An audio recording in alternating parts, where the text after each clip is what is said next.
Hi అందరికీ. ఈరోజు afternoon lunch కింద పిల్లలకైతే బెండకాయ టొమాటో చేశానండి. తక్కువ టైంలో తక్కువ ఇంగ్రీడియంట్స్తో. నాకు టైం లేనప్పుడు ఇలానే చేస్తాను. వారం మొత్తంలో ఎక్కువ తినే వెజిటేబుల్ అంటే మా పిల్లలైతే బెండకాయ అండి. మీ పిల్లలు ఏం తింటారో కామెంట్ బాక్స్లో షేర్ చేసుకోండి. అందుకే ఒక్కొక్కసారి ఒక్కొక్కలాగా చేస్తాను. ఆయిల్లో బెండకాయ వేగినాక టొమాటో, ఉప్పు, కారం, పసుపు అంతేనండి. చాలా బాగుంటుంది, ట్రై చేయండి. వేడి వేడి అన్నంలో గుట్ట గుట్ట తింటారు. అండ్ నెక్స్ట్ మన టాపిక్లోకి వచ్చేద్దాం. ఇందాక పెట్టిన షార్ట్కి ఏంటంటే అసలు అది మీకు ఎలా తెలుసాక, ఎలా చేయాలి, మేము ఎలా నేర్చుకోవాలని అడిగారండి. ఇద్దరు సబ్స్క్రైబర్స్ అయితే అడిగారు.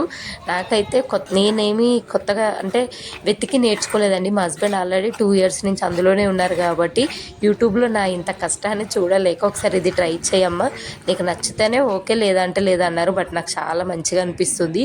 ఏది అంత ఈజీ కాదు. అండ్ నాకు ఎక్కువ కష్టపడే మెంటాలిటీ ఉంది, నేర్చుకోవాలనే తత్వం ఉంది కాబట్టి నేను కష్టంగా లేదు, ఇప్పుడిప్పుడే నేర్చుకుంటున్నాను. నేను కూడా ఫర్దర్గా మీతో షేర్ చేసుకుంటాను. వీడియో నచ్చితే లైక్ అండ్ సబ్స్క్రైబ్.